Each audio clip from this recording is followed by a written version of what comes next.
Voilà, donc nous continuons la suite de ce que nous avons vu la semaine dernière, c'est-à-dire nous arrivons au moment de la résurrection. 40 jours après la résurrection, le Christ s'éleva du mont des Oliviers dans les cieux, et il est assis maintenant à la droite de Dieu le Père. Le Christ monta au ciel vers midi. Vous voyez, c'est intéressant cette précision qui n'est pas dans l'Évangile. Hein, ça c'est des choses qu'on tient de la tradition orale de Père d'Église. Le Seigneur Jésus est monté au ciel vers midi. Auparavant, il éleva les mains, bénit ses apôtres, leur ordonna de prêcher l'Évangile à toutes les nations, en leur promettant son assistance jusqu'à la fin des siècles.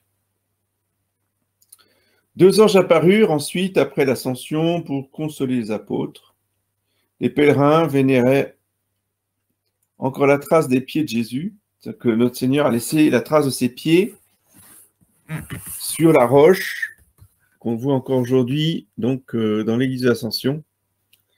Comme il l'a fait à Rome, vous voyez, dans l'église du Vademecum, vous avez la pierre où il y a les traces des pieds de Jésus quand Jésus, voyez, croise Saint-Pierre qui part de Rome, lui il va à Rome avec sa croix, et Saint-Pierre qui lui pose la question, Vademecum, où allez-vous Seigneur? Et le Seigneur Jésus qui répond à Saint-Pierre, je vais à Rome me faire crucifier à ta place. Et Saint-Pierre l'a compris, il a dit, bon, ça va, non, c'est pas la peine, j'y retourne et je vais subir la crucifixion par amour pour vous. Donc ça, c'est le... Pourquoi je vous raconte ça? C'est le parallèle entre les deux à cause de la trace des pieds sur la pierre. C'est un classique chez notre Seigneur. Aujourd'hui, on ne voit plus que le vestige du pied gauche. Celui du pied droit a été enlevé à coups de ciseaux par les Turcs. Il y a toujours des fils du démon, là, des fils de Satan, pour venir massacrer nos reliques. Ça, malheureusement, c'est universel. Et je pense que c'est pas terminé. Ils n'ont pas fini de nous casser des reliques.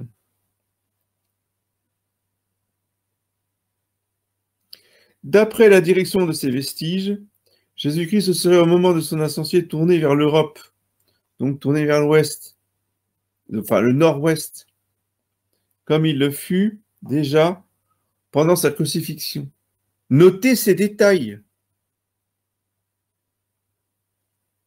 Jésus-Christ, pendant qu'il agonisait sur la croix, regardait la France.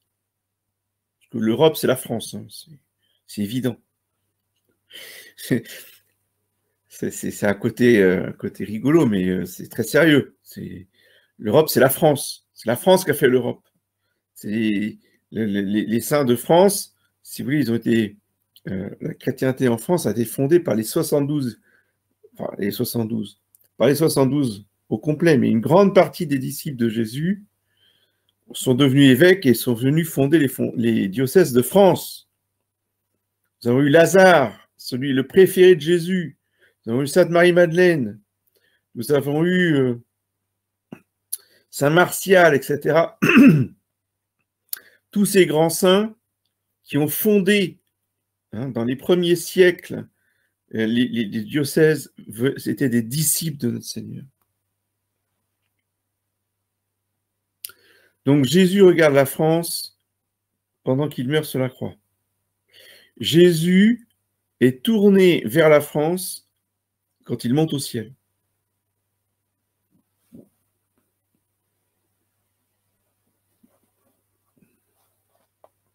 Il monta au ciel là où avait commencé sa passion, pour nous montrer que donc au jardin des Oliviers, là où il y a eu l'agonie, pour nous montrer que le chemin des souffrances est aussi le chemin du ciel. Il monta au ciel non pas comme un Dieu, non pas en tant que Dieu, mais il monta au ciel en tant qu'homme. car comme Dieu, il ne l'avait jamais quitté.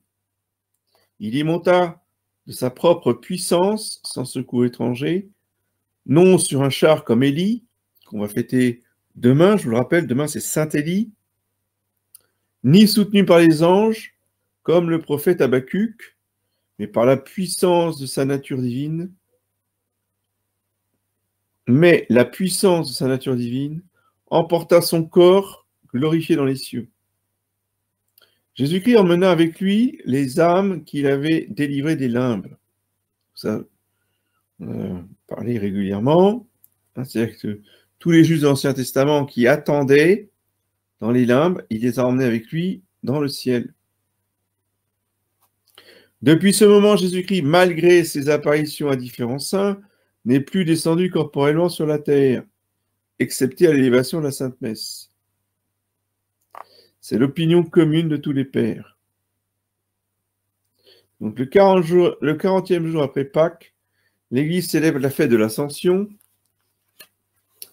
qui est précédée des 3 jours d'érogation avec leur procession, où certains auteurs voient une imitation de la route parcourue par Jésus-Christ avec ses disciples de Jérusalem à la montagne de l'Ascension.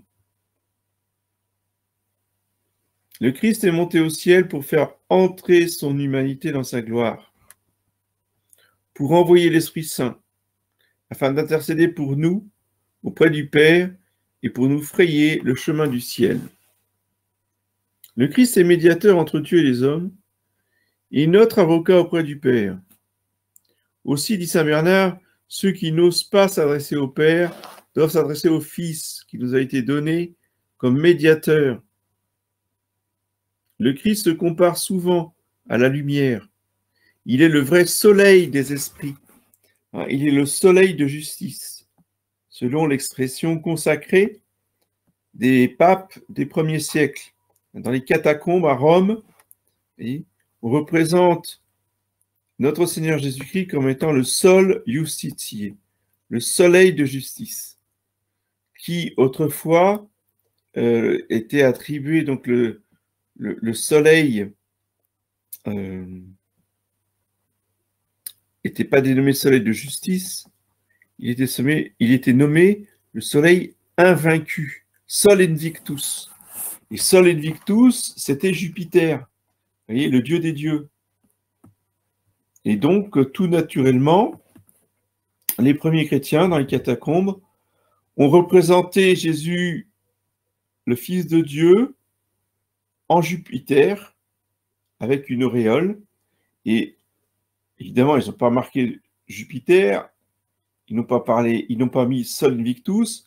Donc, il a la couronne de laurier autour de la tête, et il est dans un char tiré par des chevaux, un quadrige, comme Jupiter, sauf qu'au lieu de Sol Invictus, ils ont marqué Sol Justitiae.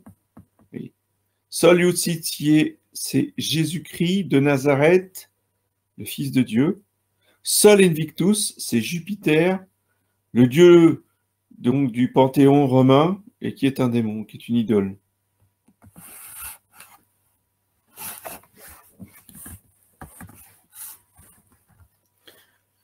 Donc le Christ est monté au ciel pour faire entrer son humanité dans sa gloire, pour envoyer l'Esprit Saint, afin d'intercéder pour nous auprès du Père et nous frayer le chemin du ciel. Le Christ Jésus est médiateur entre Dieu et les hommes, notre avocat auprès du Père. Aussi, dit saint Bernard, ceux qui n'osent pas s'adresser au Père doivent s'adresser au Fils, qui nous a été donné comme médiateur. Le Christ se compare souvent à la lumière, il est le vrai soleil des esprits. Or, de même que le soleil ne perd rien de sa force en montant à l'horizon, mais arrive à son midi au maximum de puissance, ainsi l'influence du Christ sur les hommes a augmenté, loin de diminuer par son ascension.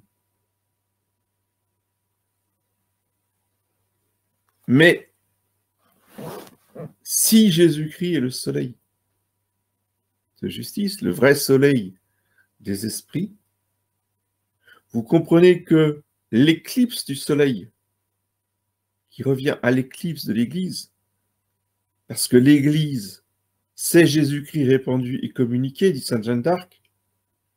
L'Église, c'est Jésus-Christ répandu et communiqué. Si Jésus-Christ répandu et communiqué est caché, ça veut bien dire que l'Église est éclipsée. Pourquoi l'Église est éclipsée? Parce que l'Église, c'est Jésus-Christ dans son corps mystique. Si Jésus-Christ, dans son corps mystique, c'est le soleil, l'éclipse du soleil, c'est l'éclipse de l'Église. Le Christ est assis à la droite de Dieu, c'est-à-dire que comme homme, il possède au ciel le plus haut degré de gloire et la plus haute puissance sur toutes les créatures. En tant qu'homme, encore une fois, le mystère de l'ascension, où Jésus-Christ va s'asseoir à la droite du Père, c'est sa nature humaine qui n'a jamais été à la droite du Père, qui va commencer le jour de l'ascension à être à la droite du Père. Vous voyez que tout ça concerne la nature humaine, parce que la nature divine du Verbe de Dieu n'a jamais quitté la droite du Père. Dans la Sainte Trinité, il n'y a rien qui n'a bougé. Ce qui a bougé, c'est le fait que la nature humaine du Fils était sur terre, qu'elle s'est élevée dans les cieux et s'est assise à droite du Père. On place à sa droite celui qu'on veut honorer spécialement. Les paroles, le Christ est assis à la droite de Dieu, signifient donc que le Christ, dans son humanité, a la première place d'honneur auprès de Dieu. Il est donc élevé au-dessus de tous les anges. La droite du Père n'est pas autre chose que la félicité éternelle. La gauche du Père, c'est le malheur éternel, destiné aux réprouvés. Oui. Donc si on veut aller au ciel, il faut être de droite. Si on veut aller en enfer, il faut être de gauche. C'est clair, on ne peut pas être plus explicite.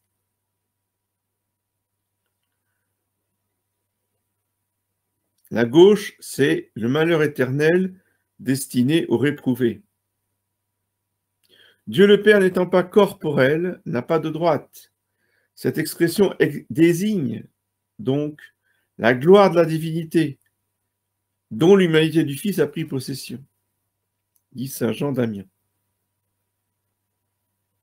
L'expression est assis signifie que Jésus-Christ possède l'autorité royale et judiciaire. Celui qui est assis sur le trône, c'est celui qui règne et qui juge. Les rois, en effet, sont aussi sur leur trône, quand ils exercent leur pouvoir et reçoivent les hommages de leurs sujets. Les juges aussi rendent leur sentence assis.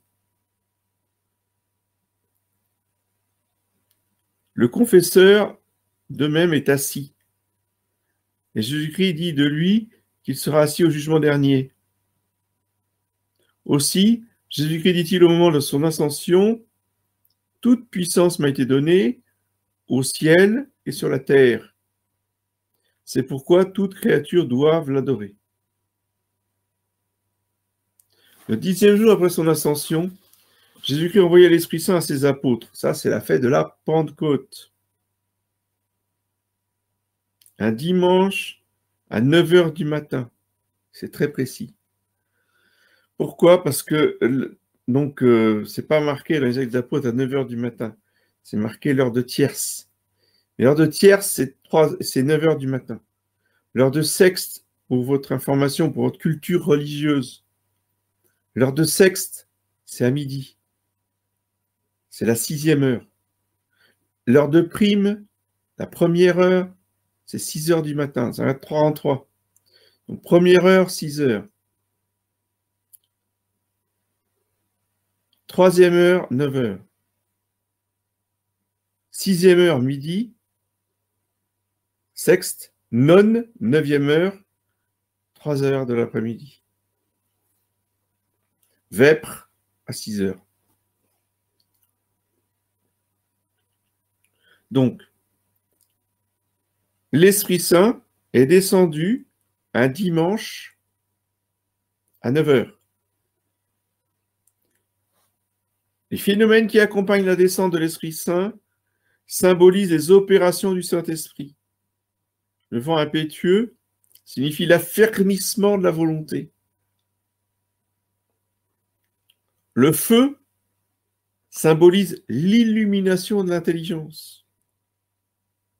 Les langues de feu signifient le don des langues accordées aux apôtres et la diffusion de l'Église et de l'Évangile parmi toutes les nations.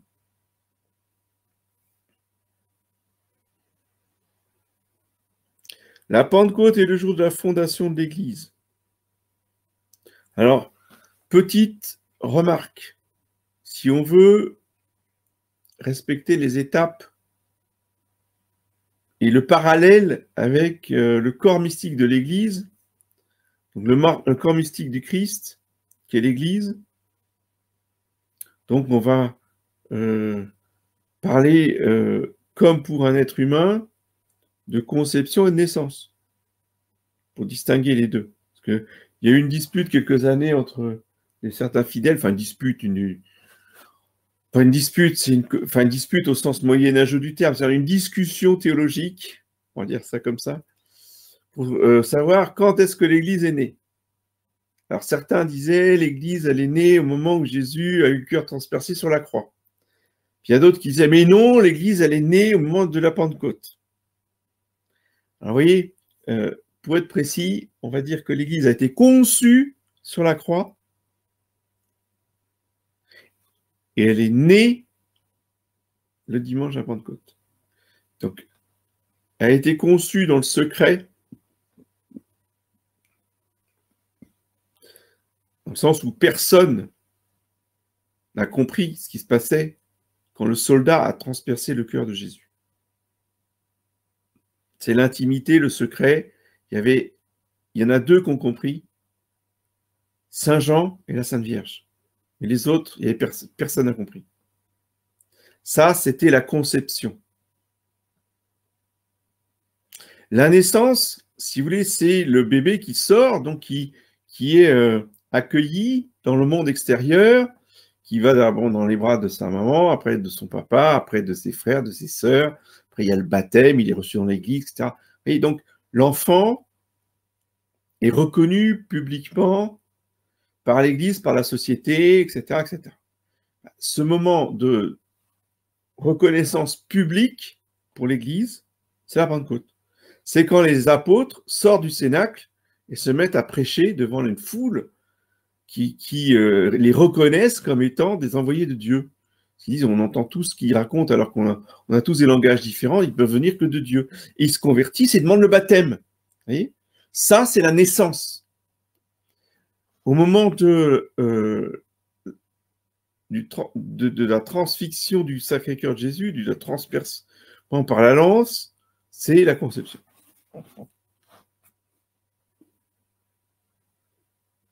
La Pentecôte est le jour où il y a eu 3000 fidèles qui demandèrent le baptême. Les apôtres eurent le don des langues. Contraste avec la tour de Babel où les langues furent confondues. Donc la Pentecôte est l'événement fondateur de l'Église par la naissance publique du corps mystique du Christ devant tout le monde, qui est reconnu devant des foules de toutes les nationalités, parce que je vous rappelle qu'à Jérusalem, ce jour-là, c'est écrit dans l'Acte des Apôtres de la fête de la Pentecôte, donc dans la messe, il y avait des Juifs de toutes les nations du bassin méditerranéen. Donc c'est l'anti-Babel. Babel, c'est la division des langues, c'est l'incompréhension des peuples, c'est la division comme châtiment pour avoir voulu construire la tour. La Pentecôte, c'est l'unité du genre humain dans un langage compréhensible de tous pour adorer le Dieu unique.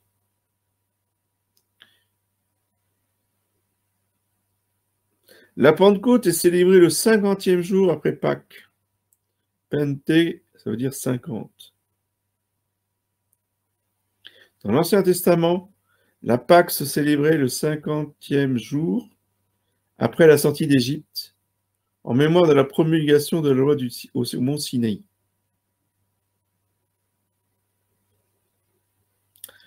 Notez qu'au mont Sinaï,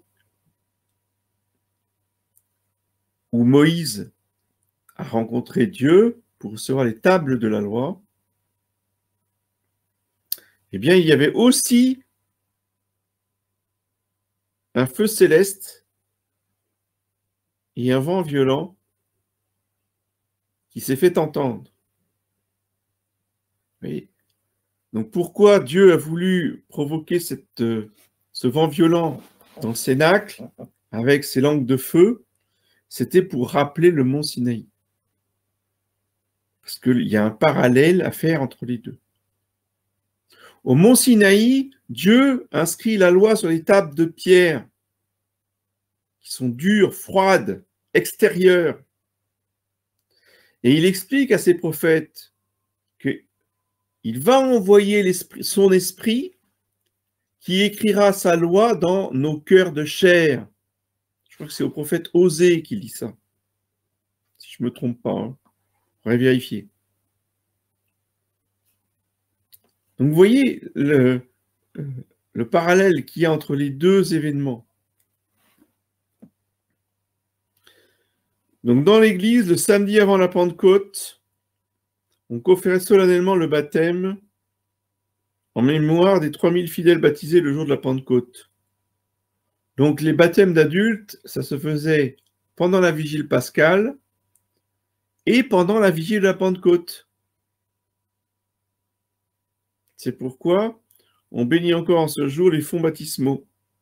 La vigile de la Pentecôte a de tout temps été un jour de jeûne strict, la vigile de la Pentecôte, oui, pour nous préparer à la venue du Saint-Esprit. Le dimanche qui suit la Pentecôte est celui de la Sainte Trinité, qui résume comme un foyer les 3 grandes fêtes de l'année, Noël, Pâques et la Pentecôte. Strictement parlant, la Trinité devrait être la plus grande fête. Mais l'Église y a renoncé pour montrer qu'elle est incapable d'assez approfondir ce mystère pour le célébrer dignement. Le jeudi suivant a lieu la fête Dieu, avec sa procession solennelle. Cette fête fut instituée par un évêque belge en 1250, sur les instances d'une religieuse qui avait eu des révélations à cet égard. En 1260, notez qu'à l'époque, voyez, une religieuse qui avait des révélations privées avait ce pouvoir de convaincre un évêque d'instituer une fête liturgique. Voyez. On ne disait pas, ah, c'est quoi ces mystiques qui ont des apparitions, c'est encore des folles, c'est encore des femmes qui ont des imaginations. Vous voyez. Bon, évidemment, il faut qu'il y ait un évêque, hein, c'est pour ça qu'aujourd'hui, il n'y en a plus. Mais si aujourd'hui, nous refusons les révélations privées, c'est parce que nous n'avons plus d'évêque pour discerner le vrai du faux. Mais ne perdons pas de vue cette façon que Dieu a d'influencer son Église, d'influencer ses pasteurs, par le biais des mystiques et des révélations privées. C'est très important de ne pas mépriser ce moyen. Et ensuite, donc le pape, à qui on va faire un rapport sur la révélation de cette religieuse, eh bien, va décréter une loi universelle et imposer à toute l'Église dans le monde entier la célébration de la fête Dieu, hein, avec la procession. Voilà, donc on a terminé ce chapitre sur la vie de notre Seigneur. Et on a fait absolument le tour jusqu'à l'ascension. Après, l'abbé Spirago va étudier la question de l'incarnation. La personne de Jésus-Christ, en commençant par l'incarnation, et reprendre un peu tous les détails par rapport au Seigneur Jésus lui-même. Je ne vais pas commencer cette leçon ce soir parce que ça entraînerait trop loin. Et comme vous savez que je veux garder une certaine cohérence et unité dans les leçons que nous faisons ensemble, on va s'arrêter là et on verra la prochaine fois la question de l'incarnation de Jésus-Christ, dans l'incarnation du Verbe par l'opération du Saint-Esprit. Est-ce qu'il y a des questions? Monsieur l'abbé, oui. Est-ce qu'on peut intégrer tout de même la scène dans le processus de création de l'Église? Non.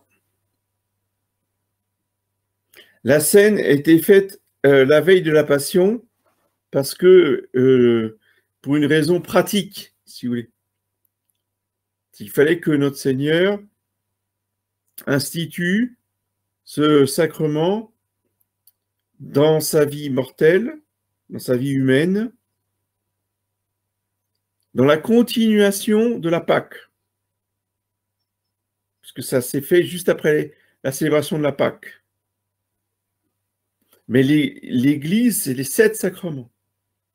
Et les 7 sacrements découlent de l'eau et du sang qui sortent du Sacré-Cœur de Jésus ouvert par la lance du soldat. C'est une réponse en raccourci. Il faudrait que je donne beaucoup plus de développement pour vous le démontrer, mais j'ai pas le temps ce soir, c'est pas l'objet de, c'est pas le lieu de le faire. Mais croyez-moi, il y a des auteurs spirituels qui l'ont bien développé, bien démontré. L'Église, c'est les 7 sacrements. Les 7 sacrements, c'est l'eau et le sang qui découlent de la croix. Si vous voulez, la scène, c'est une anticipation. Mais le mystère de l'Église, c'est le calvaire, le vendredi saint. Et on sait à partir de quand est-ce que les apôtres ont commencé à célébrer la Sainte Messe? Après la Pentecôte, justement. D'accord. Une fois que l'Église est née. D'accord, très bien. Merci, monsieur. Bien, s'il n'y a plus de questions, eh bien, nous allons nous quitter ici. Je vous dis bonsoir et à mardi prochain.